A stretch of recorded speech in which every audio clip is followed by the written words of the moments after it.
Welcome back, and as you can see, Brexit has now happened. So the UK is no longer part of the European Union.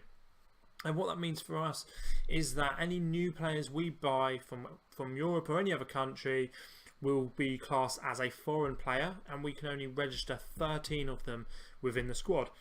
Now, the Premiership has a rule that under 21 players don't have to be registered in the squad, you can still play them. So whether or not they are affected by the foreign player status, I'm not sure. But there is also a bit of good news from this as well. Argentina and Brazil produce a lot of wonder kids, which normally, if you're in the Premier League, you don't really get to buy them because they'll fail their work permit because they're not playing for their national team, which means that they can't play for you, they can't play for any team in the English leagues. You then have to either send them abroad for them to play, or they sit at home and not develop well enough. On top of that, because they don't play for their national team, they're unlikely to get a work permit appeal, and it's hard for them to play for the national team if they're not playing for you competitively.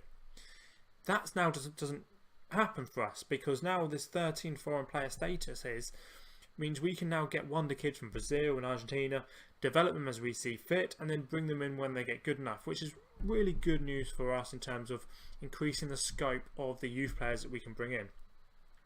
The other positive is that any EU players already playing for our team before the start of next season will be given a special status that means that they're not included within the squad limit. So the way we're going to work that is that if we want to buy any European players at the end of the season, which we probably will, we're going to buy them at the end of the season before the season stops and the new season starts. So normally there's about 2 weeks where your board says this is how much money you're going to get next year, and then you can use that money to make the transfers. So that's what we're going to have to do this year, just to maximise the amount of foreign players we can have in the team. Away from Brexit, let's talk about results. And as you can see, if you're keen-eyed, we're now 8th in the Premier Division. So when we left after Chelsea game, I said there was the next games in the Premiership we had to win. Unfortunately, we did. We beat Huddersfield 2-0. We beat Brighton at home 3-0. And then we beat Middlesbrough away 2-0. Now, normally that's not a game that you think is a difficult game, but Middlesbrough this year are doing a Bournemouth, and they are currently third. Well, they're fourth now, but when we were playing them, they were third, a couple of points off the top of the league. So that was a really important game for us. We went there and we dominated the game, but we didn't get any goals in until last few minutes. You can see Matthijs de Ligt popped up with scored a header, and Florinel Koeman scored after coming on. So really big win for us. Means that we're going into Watford really in good spirits. Watford, probably the best time for us to be playing them. They're currently second from bottom, only 3 points off bottom. So it's a really good opportunity for us to play against them. You can see where we are in the league, considering our start of the league form. We're only 4 or 5 points off Champions League qualification. So if you consider it's West Ham, Middlesbrough, Brighton, Wolves, you can't expect them all to keep up this pace during the season. So hopefully if we can continue our winning ways, then we should be able to progress. So that's where we are at the moment. And now we're going to go into the Watford match, and it shows how important this is. Playing at home to Watford right now could really boost how we're doing this season and push us further up the league. So let's get to it. Here we go, Watford at home, and the team's pretty much picked itself. So Lozano and Kluivert are kind of our first choice wingers at the moment. Arthur, Romeo picked themselves. Duraru's in instead of Ascasabar. The last few games he's been playing and he's been in great form. The back five is as regular as they get.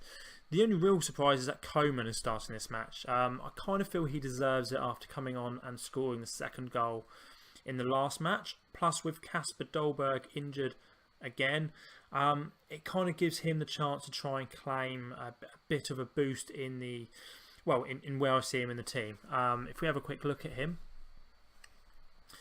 we can see that although his current ability three-star, he has got some potential still within him. He is rated as a wonder kid.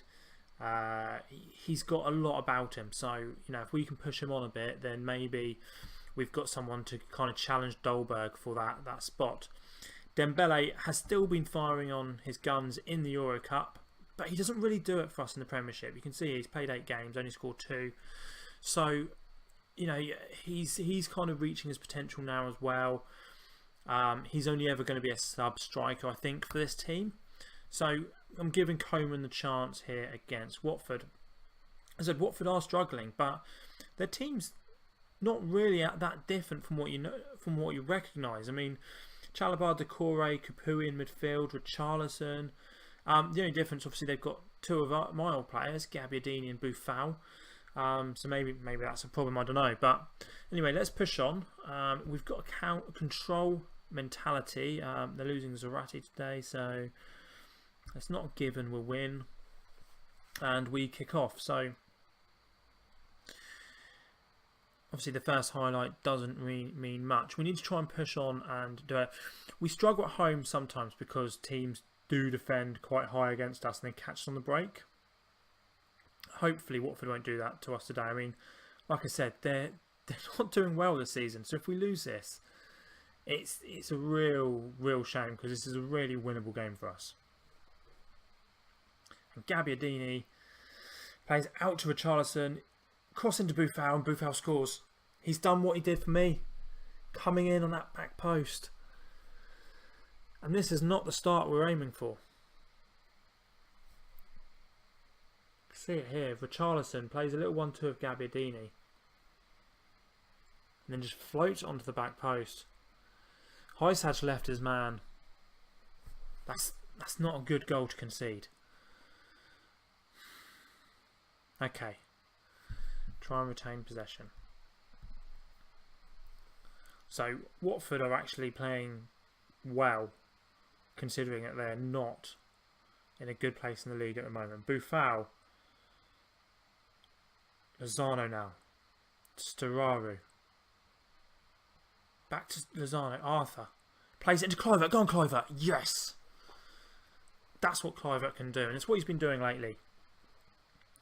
He's one that I think is going to really push on in the next few months and become a really big player for us. I'm probably going to try and sell Tadic during January just because we're really overloaded at the moment. People can play on the right wing. Tadic hasn't really played a game and he's on 70 grand a week, so I think we can probably try and let him go for a bit of money. Maybe Watford will buy him and then they can have Gabbiadini, Boufal and Tadic. Anyway, Kluivert, Arthur, Hysaj. Come on, Kluivert, make a run. Storaro, Arthur, go on, come on. Playing it about nicely. Keeping the ball well. I like this. Romeo. Coman keeps trying to make that little run, but no one's seeing him. Hysaj is going to cross it in. Arthur. Storaro. Storaro scores. Like I told you, he's been in good form recently. He scored 2 goals in the 3-0 win against Brighton. And this one's just typical. Get in the box and smash it in. So 2-1 and we're looking okay now. We got a little scare with Sofiane Boufal scoring the first, but I'm now feeling a little bit more confident about it. Ita with a header. Only as far as Ashley Young though. Doucouré. Oh, he's pulled up. Doucouré's got injured, I think. Oh, Chalobah maybe. Storaro. Hysaj. I thought Kluivert was going to make a bit of a better run then. Romeo. Got these 2 players on the wing that they're not looking at, but Lozano's got it now. To Storaro. Oh, just wide. Just wide. Go on, Ita. Coman hanging out on the left wing. Plays it straight to Ashley Young. That's poor. Now it's Gronkvist.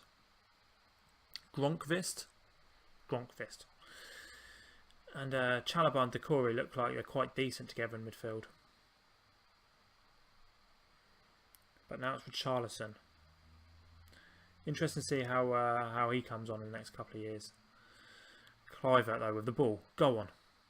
Go on. Run at the Tim. Now it's Lozano. Hysaj. Plays it in and Coman's there. And Coman scores again. That's 2 goals in 2 games for him. This is his chance. As Martine McCutcheon might say, this is his moment. And we can see here, Hysaj plays that lovely ball across the line.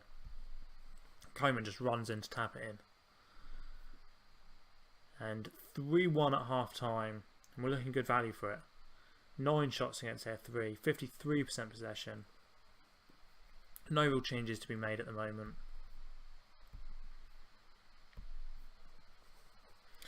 Didn't really say anything specific to them, which is fine.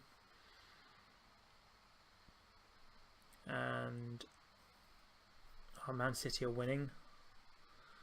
Arthur to Coman. Back to Arthur to Romeo. Back to Arthur. Arthur's involved in so much at the moment. I was slagging him off against Chelsea, and he's just, again, he's another one that started playing well, started coming on. Zanu and Kluivert's there. Kluivert scores again. It's 2 for him. It's 2 for him. They said great vision by Lozano, but look, was it not a shot? No, I'm quite forgetful at times, but Lozano. No, it was a deflected cross. Again, I'm not sure he's playing in Kluivert, so whether or not you could say it was his vision that got us a goal, but I don't know. Gomez to kick it out, and Delict will get there only as far as Kapui though. Now it's Chalobah to Decore. Back to Decore. Oh, Richarlison's there. Richarlison should have scored. 4-2 at 60 minutes would have been a very different kind of result. Okay, let's look at this. Arthur, he's got 2 assists. He's playing very well, but he's on 70%. So let's bring on Jackie Wilshere. Just come back from injury. Let him push on a bit now, and let's take off Lozano. Lozano's had a very good game, but Ontiveros to come on, and we'll keep Kluivert on because he's on a hat-trick at the moment. So I'm happy for the score to stay like it is. So 4-1 is a very good result for us. Chalobah to Decore, tackled by Romeo. That's great tracking back. And the ball to Wilshere. Coman now with it. Back to Coman. Back to Coman, and Coman scores again. That's 3-2 for him. I said it was his moment, and now he's coming on. This is it. We can smell 4th place at the moment. We are 2 points off it. That's a lovely finish. 5-1. Gabbiadini is a goal scoring threat. Not for us, he wasn't. Sold within the first day of me coming into the team. Oh, Arabat. Oh, and Gabbiadini does it to wind me up. 5-2. So, out of the entire Watford team, their 2 goals have come from 2 of our ex-players, Boufal and Gabbiadini. That would have been a lot harder to take if it was 2-0.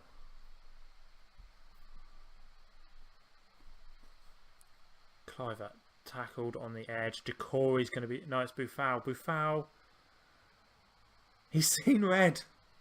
Oh dear, it's not been a good return for him. He scored a goal maybe, but he's been sent off and his team's lost 5-2. Go on, Kluivert. Hysaj now. Hysaj to Ontiveros. If only he looked outside, he had Itter running outside, but Hysaj made a great run into the right side. Oh, what's that? Hysaj should have done much better. Well, 5-2 is not a bad result at all. Happy with that. Well done, lads. No, I'm very happy with the result and the way you played. Well done. Right, we're going to move on and we'll meet you back here, back at St Mary's for Zorya. So here we are, Zorya at home, and it's the last game of the group. We are qualified, but we need the win to top the group. Saying that, I've still rested as many players as possible. So Ontiveros on the left, Oxlade-Chamberlain on the right, Jack Wilshere and Ascasabar in the middle. Cahill, Bertrand and Cedric all come in. And of course the Euro Cup's top goal scorer Moussa Dembele will lead the line. So let's go to the dressing room, pick up where you left off and hit the tunnel. Don't fear complacency. Oh yeah, Arthur's injured for a week, annoyingly. Do we find motivation difficult? We'll approach this professionally. And we kick off. Well, we didn't kick off, they kicked off. They are from right to left in this little fancy graphic. Well, in the graphic and in the pitch. But anyway, Ascasabar to Cedric. Not got a lot of options, but now it's Romeo. Oh, it's a great ball. Go on, Chamberlain. Cross it. That's poor. That's poor from Chambers. Anyway, Wilshere. On to Veros to Dembele. Back to Dembele. Back to Ontiveros. Between them, there was about 6 passes. It was a 1-2-1-2-1. Here it is. Look, Ontiveros, Dembele, Ontiveros, Dembele. And then across to Ontiveros, and Ontiveros scores. It's nice playing this kind of game where there's no pressure and you kind of expect to win. And look at this. All over them. Ontiveros now. He's given it to Dembele. And Dembele couldn't score.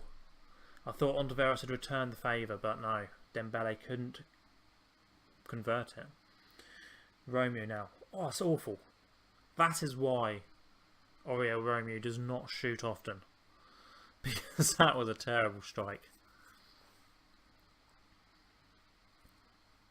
Talking of Romeo, one of the nicest guys in my football team. So he, they're having a sending off. Anyway, Romeo got English citizenship, and it said that he decided to take it so he wouldn't impose on the foreign player limit in the team. It's nice of him. And Ontiveros straight at the goalkeeper. Oh, Coliucci.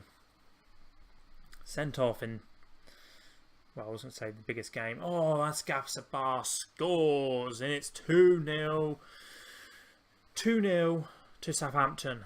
And Southampton are certainly marching in with this result.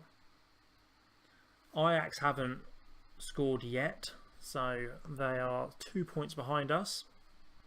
As long as we win this, though, we'll top the group. So I am confident in us doing that.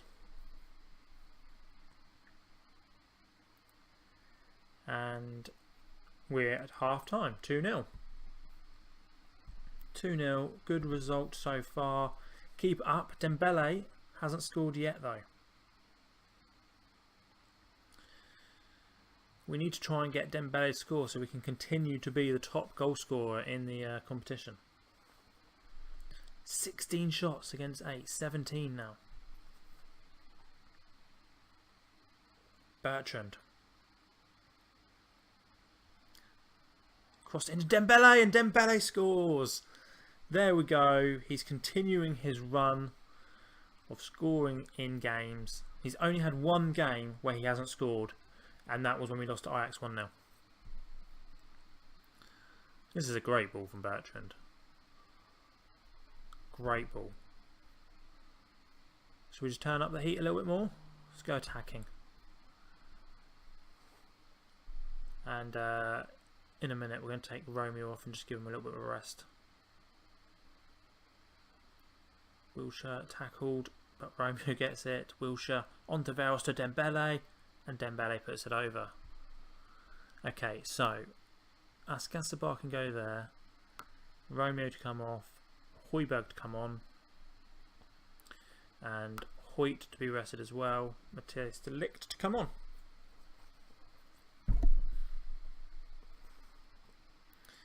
And here we go. 20 minutes remaining. 23 shots against their 2. Absolute domination. Ascasabar to Wilshere. Chamberlain now. This is a lovely play. Cahill back to Ontiveros. No one's seen Bertrand on that left hand side. Now he's got the ball. And what a ball that was. Chamberlain to Ontiveros, and Ontiveros scores again. That's 2 for him. It's a lovely assist there from Chamberlain. Look at this for a ball though from Bertrand. The assist. That's a great ball across from Chamberlain. The question is do we buy Chamberlain at the end of the year? We can get him for 10 million.